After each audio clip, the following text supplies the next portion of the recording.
at the time, the common wisdom was that you could maybe do 3 minutes on the web, that the attention span was very short, and we, as dinosaurs, were not going to dispute this. So the first thing we thought was, let's see if we could write in a short form. So we started writing a couple of things and gave the scripts to each other, read them, and went, oh, it's kind of interesting. You know, it's different. You don't know what you're doing in a certain way, and you're forced to invent. In a certain way, you're forced to justify the moments more, I don't know if I'd use the word organically, but in a kind of almost moment-to-moment basis. So after we saw that, we thought, oh, well, maybe this could be good. And one of the ones that was written was Blue, and I went, what a great fucking 8 minutes.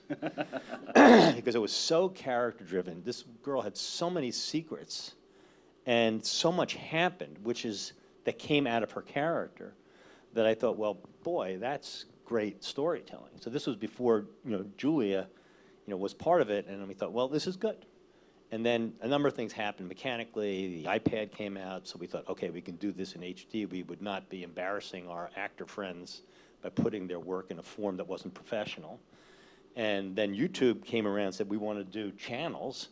And we met with them, and they said, can you do 100 of these 5 to 8 minute shorts, or 100 to 125? And we thought, fuck no. No way, They said, well, we'll give you $5 million. But we need a lot of content. And we go, well, how many friends can you lose in 6 months? And we thought, quite a few, And so we set out to do that. And so one of the first ones was Blue with Julia. And, there was also one Rodrigo also wrote with Jennifer Garner and Alfred Molina. That was really good. But that was one episode. And then we did the Jan one with Stephen Moyer, Virginia Madsen, and a young actress named Caitlin Gerard. And when Julia came around, it was like, oh, this is cool. Because I'd met her also very early in her career, and I thought, she's good. So once Rodrigo said, what about Julia Blue? And I went, yeah, that could be good. And then when she was doing it, I think I was shooting on the stage at the same time. And one of the nice things was kind of the social element of the shooting, because actors were around other actors and directors were around other actors and directors. And so in the makeup rooms, you'd talk, and it was much more convivial and kind of, social.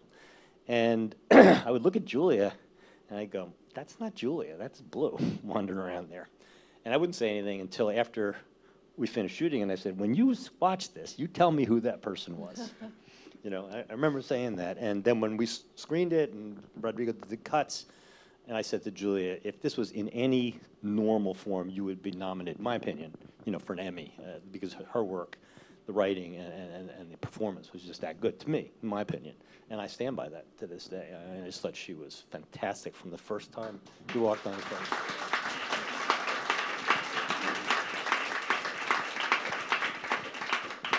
But it's also, thank you. It's also a format that allows for things that you don't have the opportunity to do as an actress, I think. Like,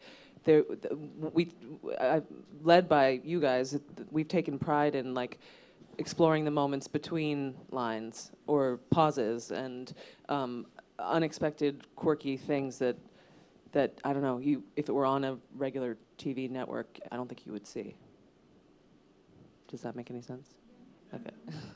At least I feel like I have a forum where I can play in a different way than you would otherwise. Yeah, I mean, we don't have, a studio or a network telling us, this is our guidelines, this is the show that we want. I mean, our guidelines we are the network, we are the studio. This is the green light committee. Exactly. Yeah. You want to come do work into a room for audition and you want to be intimidated by us, you have to work at that. Yeah. So, it allows for, just quirky stuff. I mean, for example, that girl telling that joke, what is the difference between jam and jelly? That is just, something that I heard the joke told by a friend who's here today. And and then I thought, oh, that's fun. I'll just, I'll bring this into the scene, So you can take little liberties to put bells and whistles on things because there's, the ratings. It's not a ratings thing. It's just you just do it the way you want to do it. You can indulge a little more. I mean, that was a previous season, but like one of the episodes, there's a man in a diaper. I mean, that would never fly, I think. Anyway. It flies in my house. Okay. All right. Any questions on that? I mean, I do just want to point out, because you were asked, like, if you write for my voice, it's all Rodrigo's voice. It's literally like every little voice in his head comes out through each character. It is this man's id, and yeah, it's so true. I'm such a good person. Crazy imagination.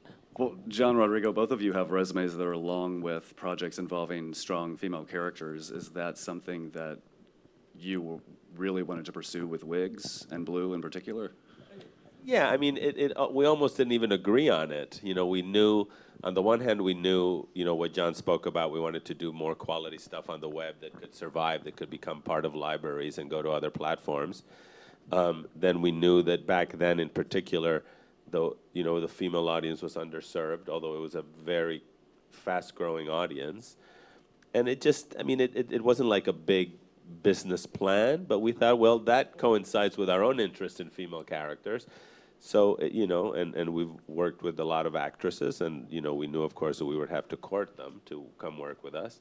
So, but we never even decided, no, all of a sudden we were writing for female characters, and we thought, okay, well, then let's make this, you know, what it is.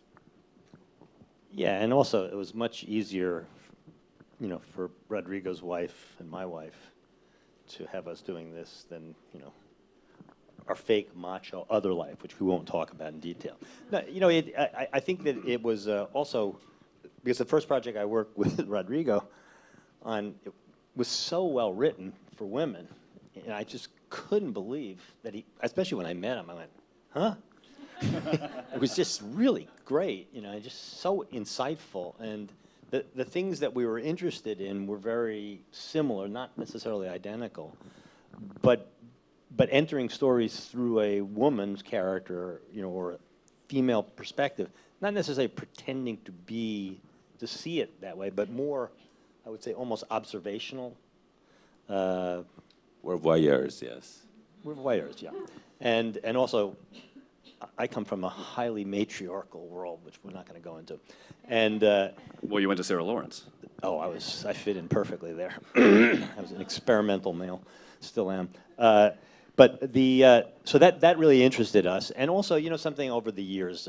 Again, you know, to a large extent, our lives are, I guess, stealing the Blanche Dubois line. You know, we live on the kindness of actors because they've been incredibly generous to us, and we feel privileged, to be frank and simple about it. And so we know so many actors, and we've seen, you know, so many people work, and we've also had the good fortune to discover new talent, whether it's actors or like Julia directing, helping, you know, get her started.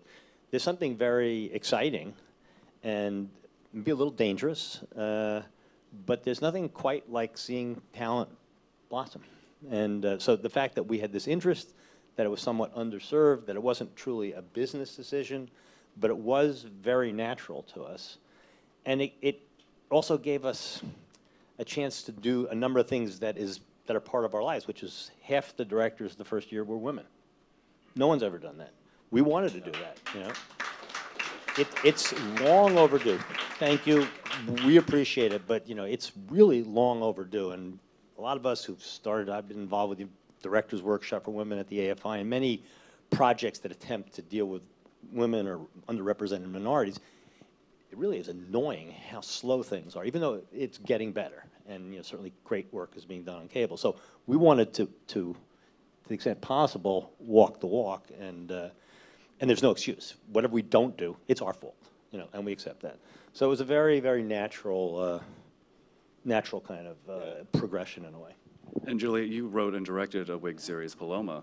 Mm-hmm. What point during the making of Blue did you think, I want to try this? We had made the first season that for YouTube, which was the 13 episodes that were shorter, like 5 minutes. And a year later, they asked me to come back and make more. I just said to Rodrigo on the phone, do you think that would it be possible for me to write and direct something for the channel? Because, you know, each show on the channel, the title is the main female character's name, and they said, yeah, go ahead, write something. And I wrote Paloma very specifically for this format. But they, you know, it was a wonderful opportunity, and I'm ever grateful to you guys for allowing me to get behind the camera. And you had a phone call for Blue, but did you make actors go through a grueling audition process for Paloma? The idea of auditioning actors makes me so uncomfortable that no, I cast mostly my friends. In Paloma, the biggest thing was who was going to play the lead, and I'm very critical. I love actors, and I'm also very critical, and I think particularly with, well, I love actors. So I cast Grace Gummer because I had seen her in a play in New York, The Columnist, with John Lithgow, and I just was so impressed at how she could play a range of ages, including younger than herself. I think playing younger is often is really difficult. So I cast her, and then in the second season, I cast like Gabby Hoffman, who I grew up with and have been a fan of her work for a long time, and never really felt like she got the opportunity. She's such a force of nature and such an unconventional girl that when she became an adult, she quit acting for a while because nobody knew what to do with her. And she's had this resurgence now because of the Crystal Fairy movie and Girls, and it's so nice to see everything that is wonderful about Gabby embraced. Anyway, I cast my friends. And we also have a casting director, Rick Pagano, who, if I had some bumps along the way, you know, he recommended Reese Coiro, who's the other lead in Paloma. So, if I could interrupt one second, there are two great behind the scenes on Julia talking about her experience where she gets to elaborate, and I think it might be interesting if you have the opportunity to watch it, with her talking about how she worked, and I thought they were good little stories. I mean, I understand why you would audition an actor, but the whole process makes me so uncomfortable that I just had to go with people that I was sort of knew personally. Well, now I have to ask, because it was an audience question, and also it's one of my favorite questions. What is your worst audition story? Oh, worst audition story. Let's see. I mean, there's always the, like, you know, you're running late, I mean, I'm from New York City, so most of my auditioning happened there. And I remember lots of like sweaty subway rides where I'm panicking trying to get somewhere. Now it's more like, it's not worse, but it's always like who you see in the room before you go in, like, or being surprised, like you walk into an audition waiting room and out comes Natalie Portman or like an Oscar winner, and you're like, oh, I should just go home now. But the lesson there is that Oscar winners still have to audition. True, yeah, absolutely. I think it's really competitive these days, and you know, I feel like auditioning is very common no matter what kind of experience you have. There's also, I just feel like audition waiting rooms are so bizarre. Like somebody needs to just put a hidden camera and have all these people like talking to themselves. I actually had that movie. I've written the script in my mind. Yeah. I know when you say, actually, one of the best stories. A good friend of mine now had auditioned for me. He had auditioned for me, and I thought, okay, I'm going to hire him for this movie, and I'll put him in one of two roles. So I thought, I'm going to tell him this in the room. So I said, you're going to be either this character or that character. And I thought, aren't I the shit? I just told the actor in the room, no waiting, no nothing. This is great, you know? So we got to be very good friends. We worked together. We actually lived at my house for years at times. And then I asked about 3 or 4 or 5 years. Actors, years, okay? My wife is very, very kind. And so I said to him, a number of years later, I said, wasn't that great that I said you got the part in the room? And he looked at me and I said, what? He said, I didn't believe you. I said, what do you mean? He said, I got on the phone on the way out of there, called my agent, said I didn't get the part. I said, why? You didn't believe me? He said, no one gets a part in a room. It's okay. There's a Or great. the answer is, there's I a didn't great- believe you because I'm an actor. There's a great. I'm going to plug another Wigs segment. There's a great actors in the waiting room short that Neil Abute wrote, I think, with Allison Pill and Stephen Moyers. No, it was. Messina. Oh, Chris Messina. So really it's good. just two actors in a waiting room, but they've had a one night stand before. Like he didn't call her. Anyway, you should watch it. It's really good. Which one is it? What is it called? I don't. Denise. Thank you. But it's a room full of people talking to themselves. It's weird. Well, it is weird. And your sister is in the 3rd season of Blue. Did she have to audition? We looked at her work. We did look We- at her we work. looked at her work. She had done an episode of Law and Order. She had done Law and Order and then a short film called Capture the Flag, and yeah, I think that was. She went to Sarah Lawrence also. She had done a lot of theater there, she studied theater there and dance. But yeah, it was really fun acting with her. It was really scary too, just because the kind of set. Rodrigo is really, I'm going to talk about you like you're not sitting there. Rodrigo is really good at distracting the actors in between setups. So like they'll be moving the camera and the lights around and you have some time to kill, and that's when actors get bored or they get self-conscious. And Rodrigo is really, really smart at chatting about everything but what we're working on. But he also is really psychoanalytical and likes to ask personal Just questions. nosy. Keep going. He's nosy. He likes to ask questions about your personal life, usually who you're dating or what's going on in your love life. And then he gets into the family history stuff and like what are mom and dad like, and so because you can see that the like Freudian part of him is the wheels are spinning. So I can handle that. But then when my sister's on set, I can spin my life story the way that I want it to be interpreted. But when my sister is on set, Subtitles here. and he asks about like, Subtext. then I kind of found myself wanting to interject and be like, just don't talk about mom, don't talk about mom, don't talk about dad, don't talk about childhood, don't do it.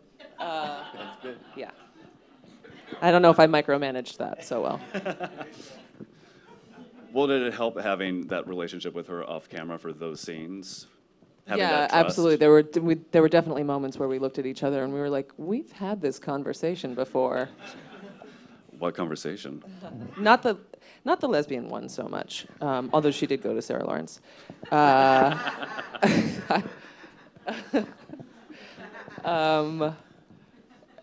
I think talking about, not an identical conversation, just sort of similar ones. And there's just that connection that when you're acting in a scene with somebody you've met a couple weeks ago, you're sort of faking familiarity, and sometimes you fake it really well. But with, your actual sibling, it's like there's it's that unspoken thing that you are that much more comfortable with the person and pick up on things that they do that you wouldn't otherwise, Well, and you have to fake familiarity with a lot of strangers on Blue. Yeah. Has it gotten easier over time? Have you come up with a way to cope with that every day on the set? It's gotten a lot harder, actually. I don't know what happened, but the first time around, I was like, yeah, I'll get in bed with an old guy in a diaper,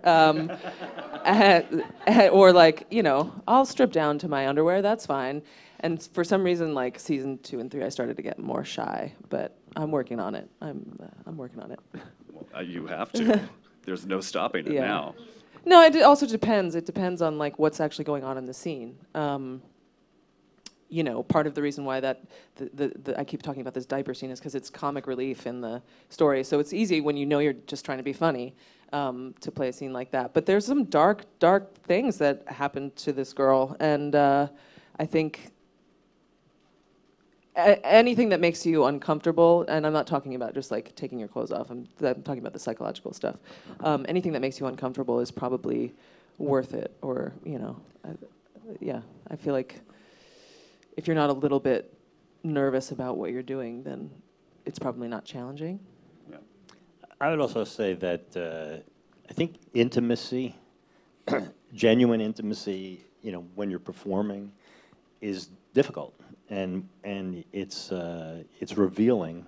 It's often revealing in the silences, as it is, you know, in life. But here, it's sort of sometimes it, you know, it sort of creeps up on you. It happens, you know, and you go further than you think, and that, I think, for many actors, is more difficult than any form of physical nudity or display of body or whatever. And so if it's purely comic, yeah, okay. But if it's an intimate scene, I mean, like the moments with, is it in the first? I can't remember if it's in the first hour. Some of the stuff with her and Eric Stoltz in this third season is really good, because all of a sudden she doesn't know where to lie. You know, all those mechanisms that have been built up and built up well are being taken away from her, and she has to find a way to do what we all do, and what I believe most of acting is: be truthful and then hide. You know, and it's not about showing; it's about hiding. And so the character is forced to survive, and that's, you know, again, because it's an intimate moment, you know, and usually it's understated in certain ways in terms of actual dialogue or even action. You know, when we do a lot of those blue scenes with the clients, you know, there's a part of me that's always, you know, I want to stay alert that the environment is not uncomfortable for Julia, but I'm more concerned for the guy, because that guy is only here for the day. Hold on. He's only here for the day. He's never worked with us. Here's Julia Stiles in her underwear. Do you know what I mean? So a part of me is, you know, is more worried for this guy, because they do get worried. You know, they're not, they look like animals, and often they've been written like animals.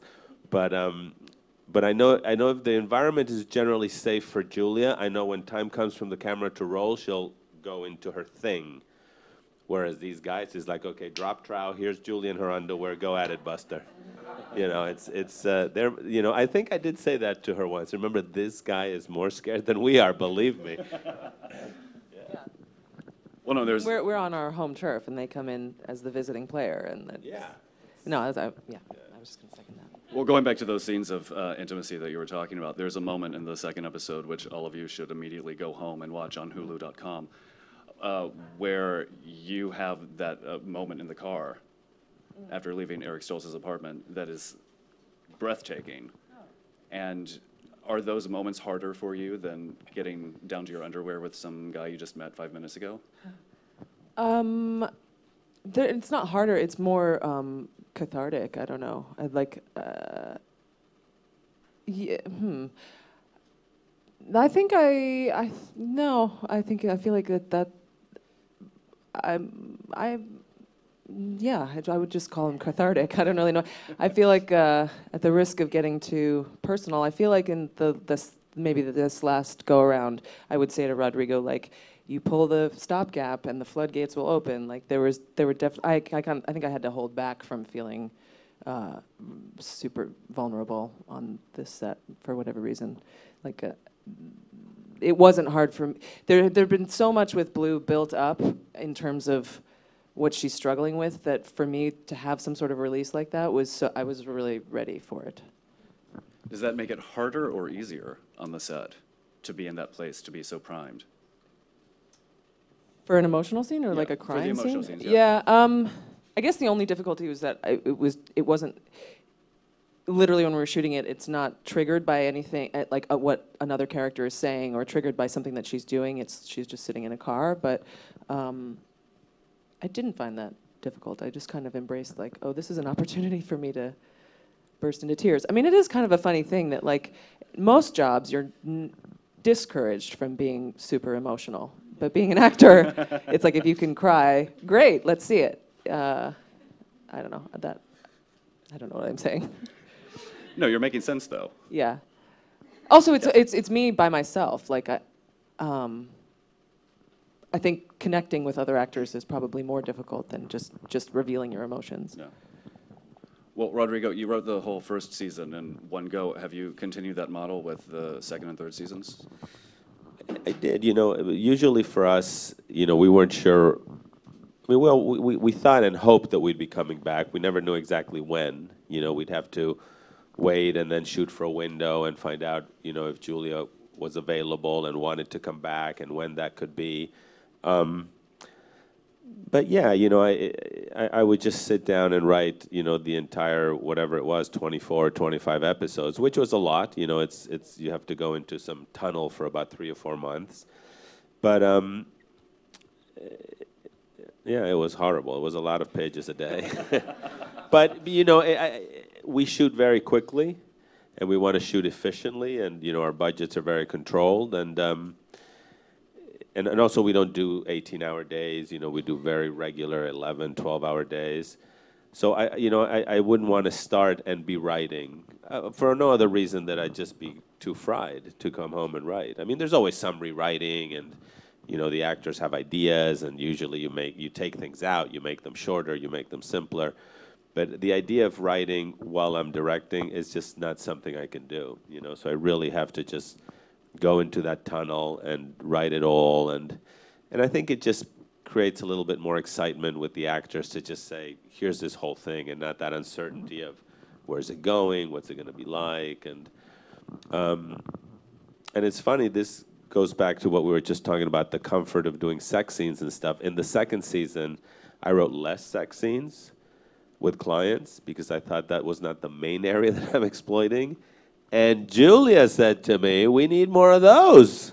And I said, okay. So I wrote 2, and they were ugly.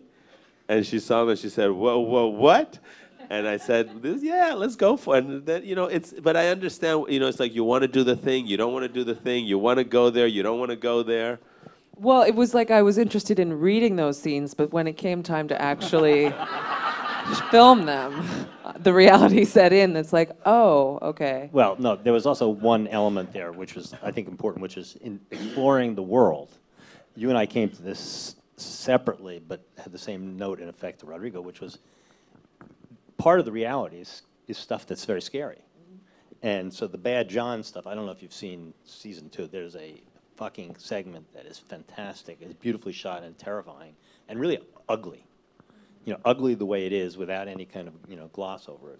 And that was something that was suggested, and then Rodrigo came out with the scene. It was like, whoa, it was rough. But it was important because, again, part of what I think we want is to do something that's truthful, whatever it means, in terms of when you're watching it, you relate to it, and you don't feel it's being filtered through, a lot of the network kind of sensibilities, and even movies now, unfortunately, through the studios they're different than what I grew up with, which were really artistic, beautiful, individual visions. So I think that finding that truth is so important in what we do. And there's one other thing which I think might be interesting to this audience, which is that when Rodrigo talks about writing his scenes and the length of time we spend shooting, we were just talking about a project Julia just did, we design them so that there's enough time for the actors to work. Whether we do 2 takes or 10 takes, it doesn't matter. We don't want people to come and work with us and feel like they didn't get a chance to do what they do.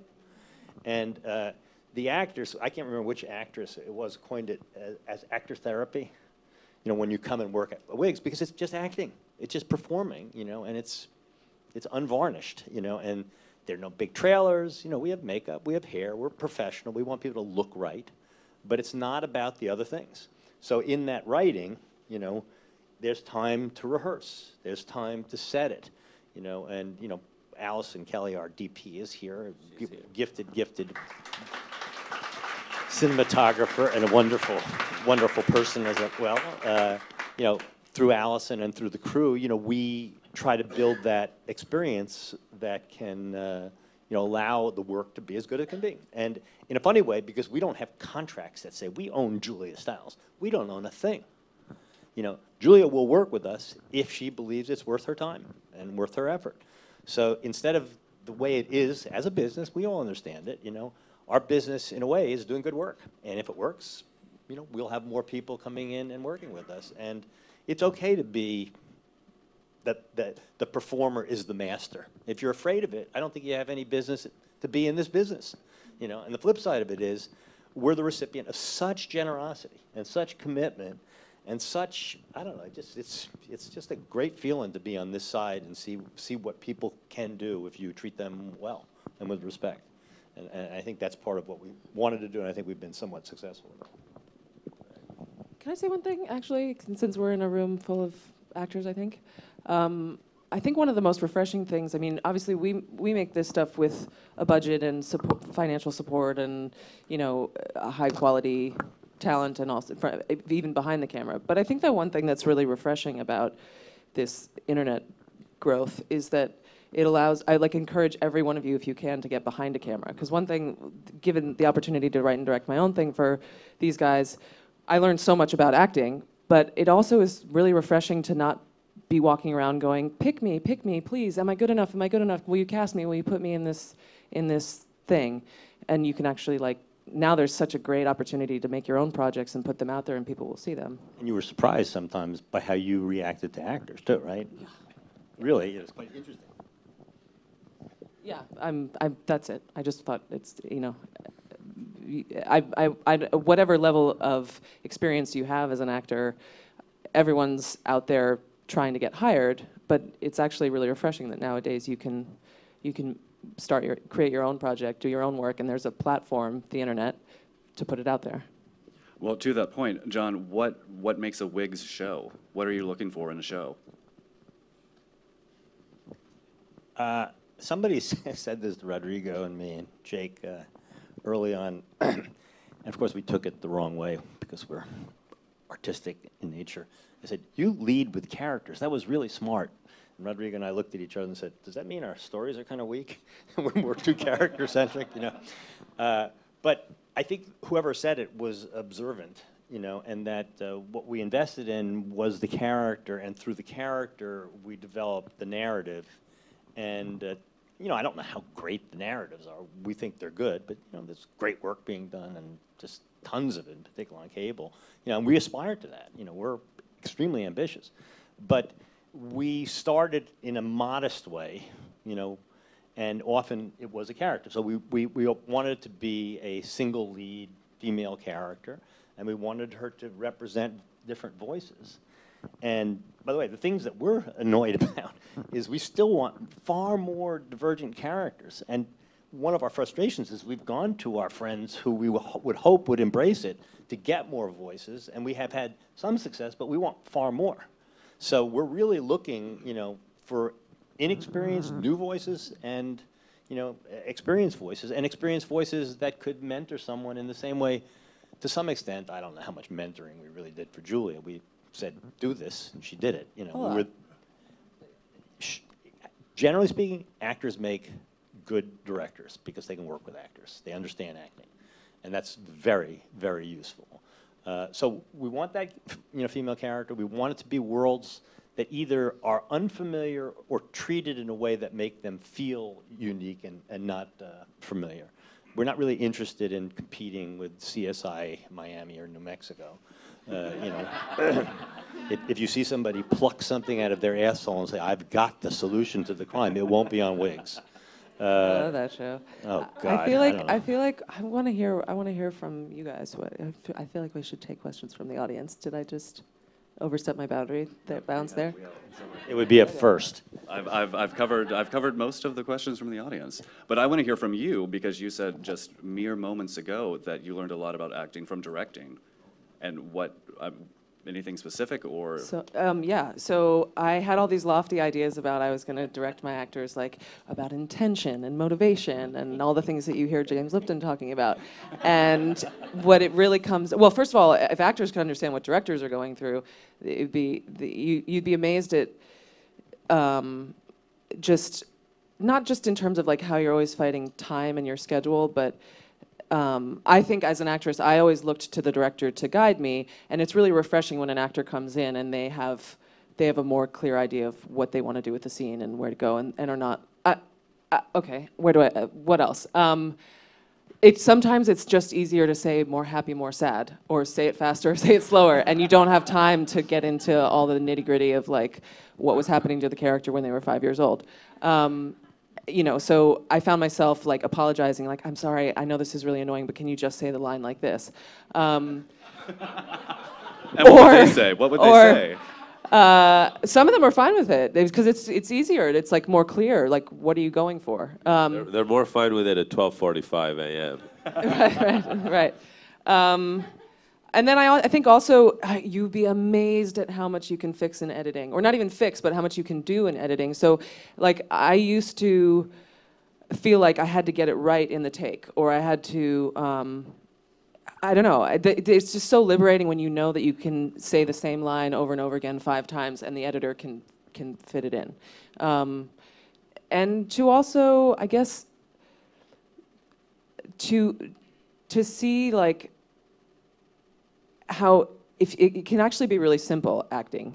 I know this is easier said than done, but when you see it from behind a screen or from behind a camera, when you see that if an actor is just like knows their lines, is relaxed and makes a choice, it's as simple as that, and is present in whatever moment is going on. But I don't think it really dawned on me how simple it could be until I was on the other side of it.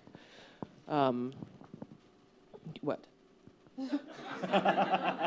Did I miss something? You see the dynamic. It's perfect. Did I miss something? And then it's also I probably was.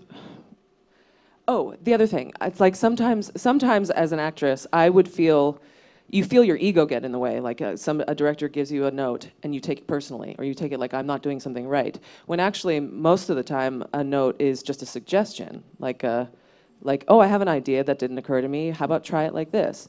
So when you get over the thing of like I have to get this right so that the director says it's good, it's just very liberating, I think. Well, first of all, I got to watch Julia work up close and personal, and it was really fun. And what was great was she was very prepared, and she learned a lot. You could see her learning, and there were times when she was so fucking direct. I went, whoa, and there were other times she was more patient, and she did what she had to do, but it was because, one, it was her piece, and she was the director. And it's actually a very different process from, I think, the way Rodrigo and I work, not that ours is identical, because, I actually am a big believer in rehearsal if you can get it. You can't always get it. But on movies, I will demand it. And I actually am less interested in working the text than I am in working the character stuff and finding ways to allow the actors to explore the edges of the characters, the way I sort of would think of it, and start to have experiences that are useful. And I think a lot of my role, to a certain extent, is being like a really good PA and answering questions by giving experiences or saying, do you need to meet with someone? Would you like to, what would help you feel more comfortable walking in, much less about the text itself. And I actually am a big believer in the magic of it. And I have tremendous confidence in actors when I've hired them and belief in them. And to some extent, I think it's because hopefully I have decent taste, but it's that confidence is very helpful. And I've done exactly the same thing that Julia has done, but it's almost 180 degrees in terms of how it was done, but it's exactly the same thing. I mean, I said to a really talented actress who played this big scene with a very, very famous, brilliant actor. She did 2 or 3 takes, and she said, what do you think? I said, it was horrible. You know what I mean? She went, what? I said, oh, it's horrible. If it's that easy to say, there's no scene. And she wanted to kill me, okay? But she knew I was being 100% truthful, and I was without any guile. And, and I also stood my ground. It wasn't a confrontation. It was literally me saying what I felt was the truth. And it took her a little while to recover, and then she went out. Of course, she was fantastic. Now, had I not been able to say that, and when I was younger, I might not have. I might have been too afraid, or lacked confidence. I think I would have settled for something and really been miserable for the rest of my life about it, because we live with these moments forever. So, being very honest is part of almost saying, okay, we're going to hold hands and we're going to walk into this world together. I'm not performing, but I'm there for you. And I am empowering you in any way you want. Whatever you need, I will get for you. Including, you got some time pressure and you do it and it's not great. And Julia says a day later, I didn't get that right. I could have done this, this, and this. And I say, okay, you're going to do it. How are we going to do it? We're going to figure out a way to do it so that not only are you again, it's about walking the walk, saying, okay, here, we do it. And then after you do that once or twice, you have such confidence that you will be protected that it's easier for you to, take those steps. And what was really fun watching Julia was, it was, again, in a different way than she is as an actress, which I consider to be extremely truthful. She had the same sense of truth as the director. She was just looking for how's the best way to get it. Often it was very simple. And sometimes it was, she would battle to get it the way she wanted. And it was, the same kind of intention. How do I get this moment right? Well, and I mean, I think it's also really exciting when actors surprise you. And I think, again, it's like, if you trust your director, which you should, but because ultimately they are the ones who are going to piece it together. But if you trust your director, variety is the key. Like, feel free to take after take, just keep playing the scene differently because it gives them more options in the editing room.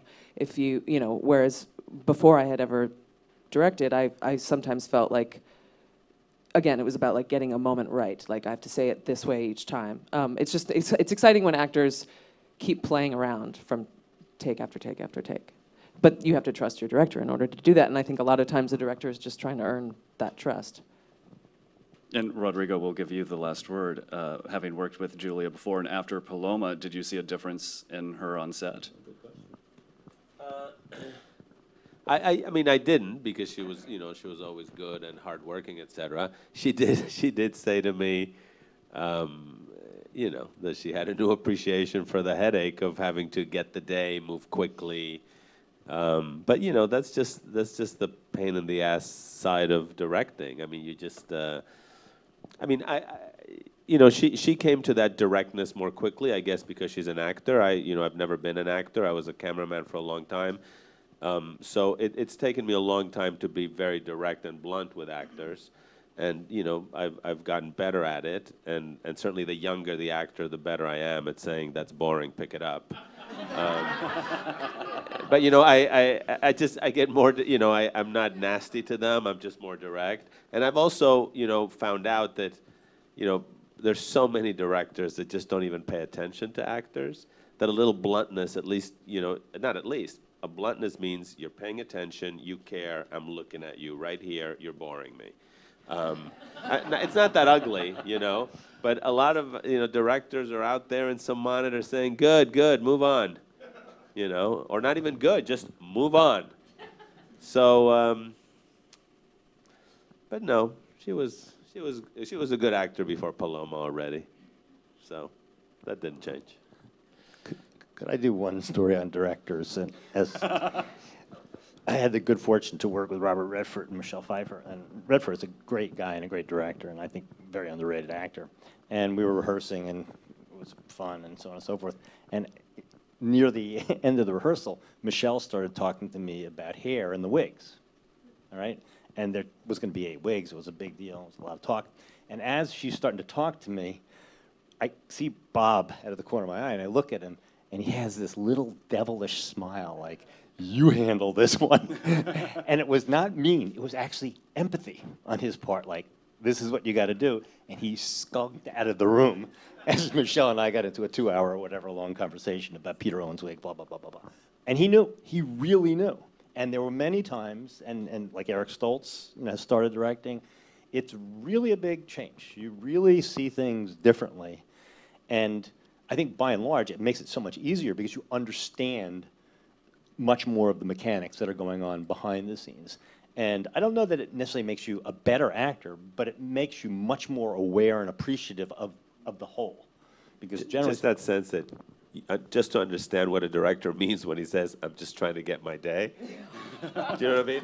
If you've never directed, you feel, well, he's just in a rush. If you've directed, you know what, I'm just trying to get my day here, what that means. Sorry, I didn't mean to interrupt. And that Michelle Pfeiffer conversation is why the channel's called Wigs. that and my mother. And that's all the time that we have. So everyone, thank you so much for coming. Thank you so much for coming. Thank you, Julia. Thank you, Jon. Thank you, Rodrigo. Thank you. Go home and watch Blue on Hulu.